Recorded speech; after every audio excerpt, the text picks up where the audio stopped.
Hello there, this is Mahmoudul Hassan, and today I'm going to present my work, and the topic is Examining Multifaceted Systemic Racism and Intersectionality, a study of transformative approaches to promote inclusive education in Canada.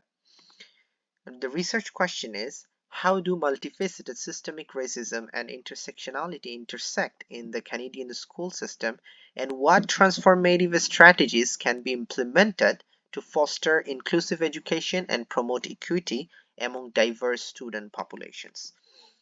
So here is my literature map, but before I start describing that, I just want to talk about the reason behind picking this topic. So there were several reasons. The first one was social relevance. So I think this topic was very relevant to this with the society, and I found relevance in it. That's why I basically chose this topic. The second one is educational equity.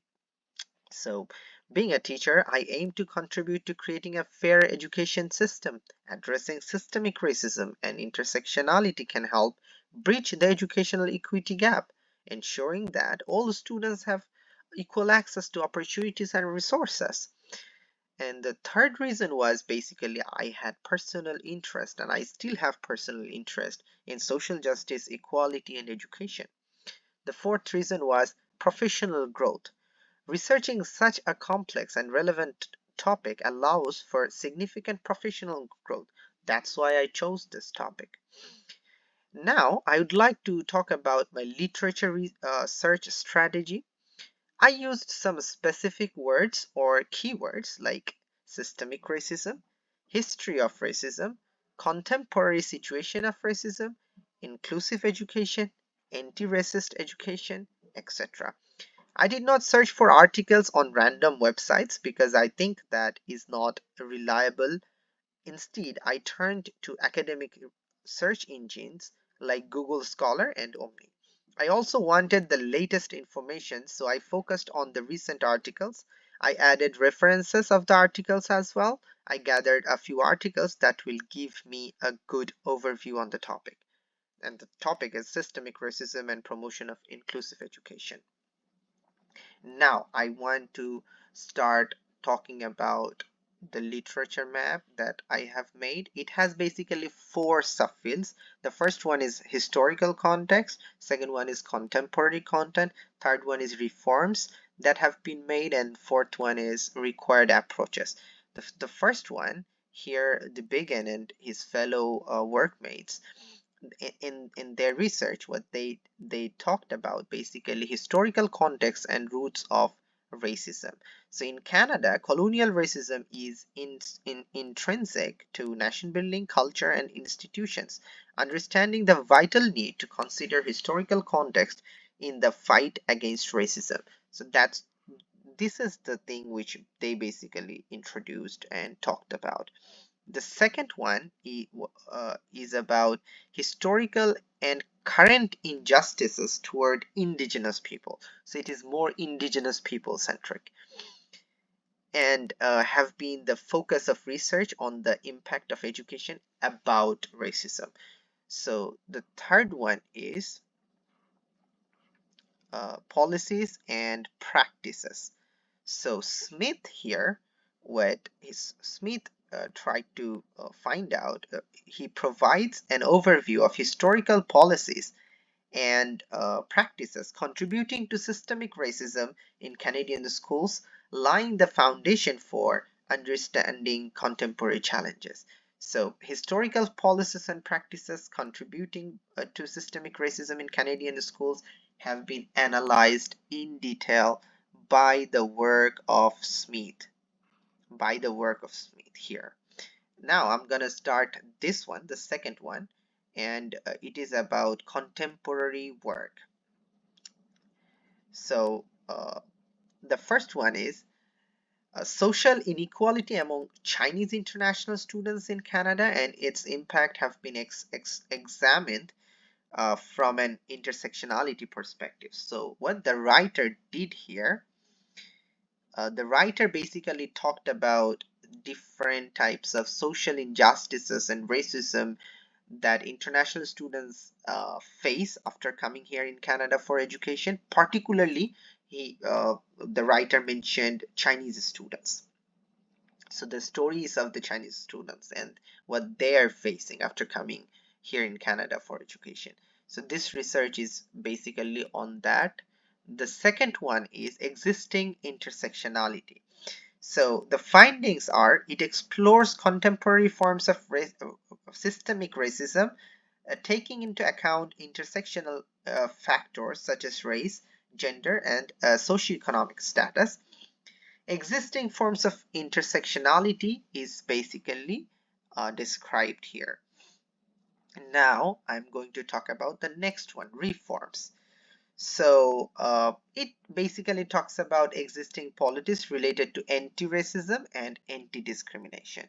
So it's all about that, like the existing policies that have been made for inclusive education to stop hatred and racism in Canada. Now I'm gonna talk about the fourth one, the required approaches, or the most important thing in my literature map. So the first one is the desire for inclusive education and the beliefs and principles of inclusive practices must be the foundation for inclusive post-secondary education. So Udiski and Hodgson basically tried to come up with different ideas, and they tried to promote inclusive education in Canada through their ideas. Now, the second one, indigenous pedagogies. So, creating an education system that embodies anti-racist approach and equity for all learners is emphasized in indigenous pedagogies. So, Krona basically come up with indigenous stuff. Now, the number three C is even more interesting, and it is about the role of racial minority teachers in anti-racist education has been a subject of scholarly exploration. So the findings are the role of teachers in combating racism is important one. The article examines the roles which a racial minority teachers play in anti-racist education. A review of the recent literature shows that significant benefits have been attributed to racial minority teachers in teaching racially diverse students. So this article particularly talks about the benefits of racial of teaching by the racial minority teachers. It promotes inclusivity. It helps to stop racism, systemic racism. It is a strong weapon against systemic racism. So empowerment of the indigenous teachers should be an important thing according to this research.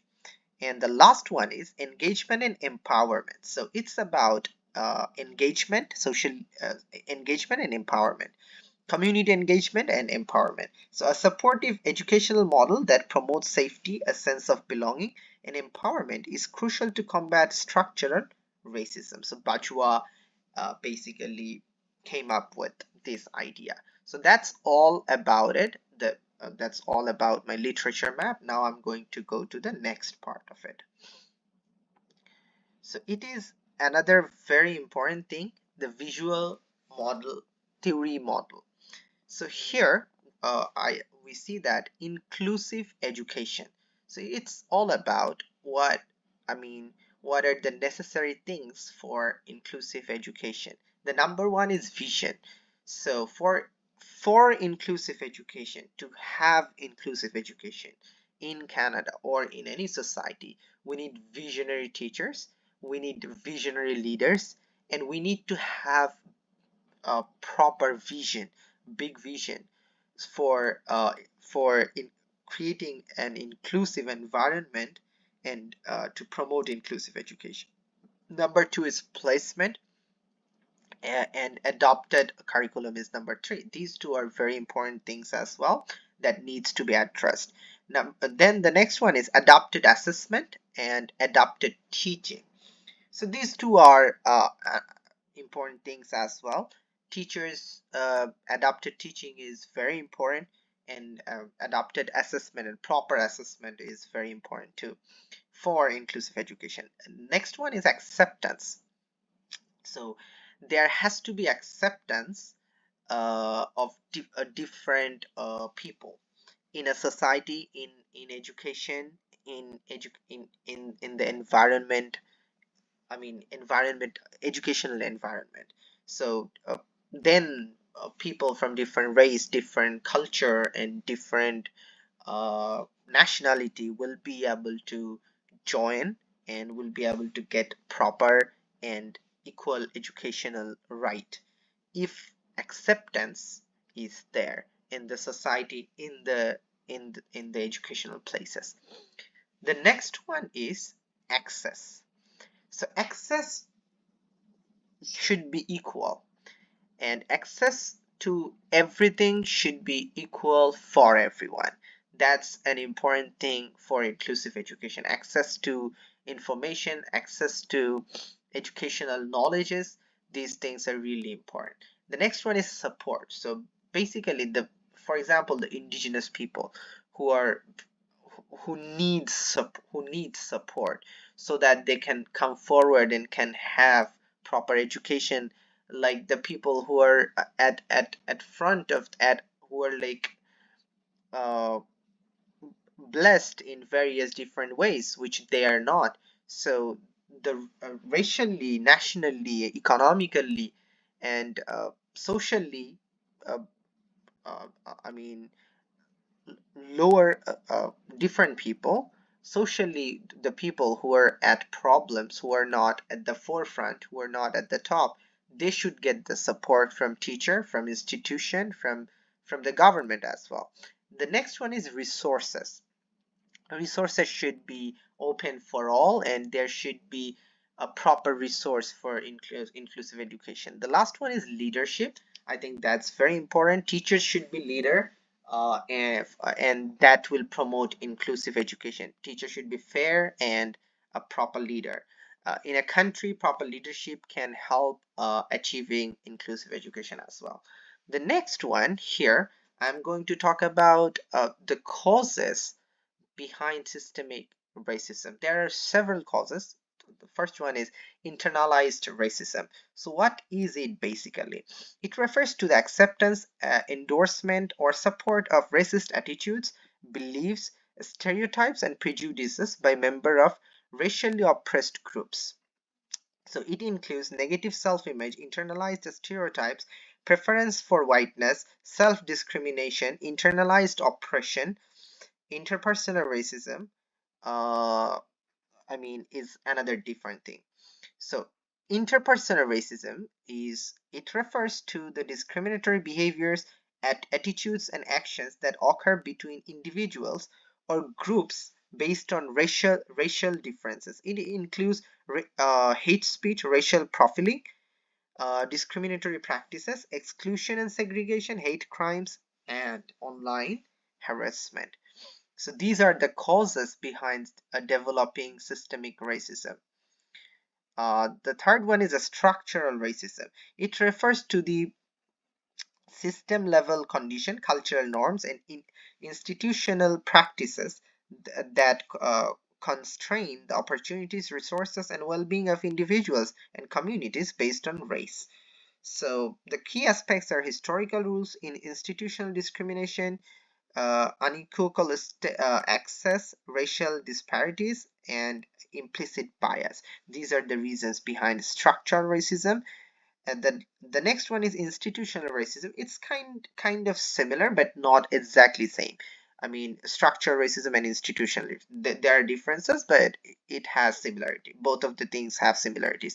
The last one is individual racism. So that's a that's a cause, that's a result of systemic racism as well. So these are the things which cause systemic racism. So why did I choose these visual model theories? It's because I think it has like very good information, and I liked the way it has been shown. So that's why I basically chose such a visual model theory. Thanks a lot. That's all from me for today. Uh, that's all from me.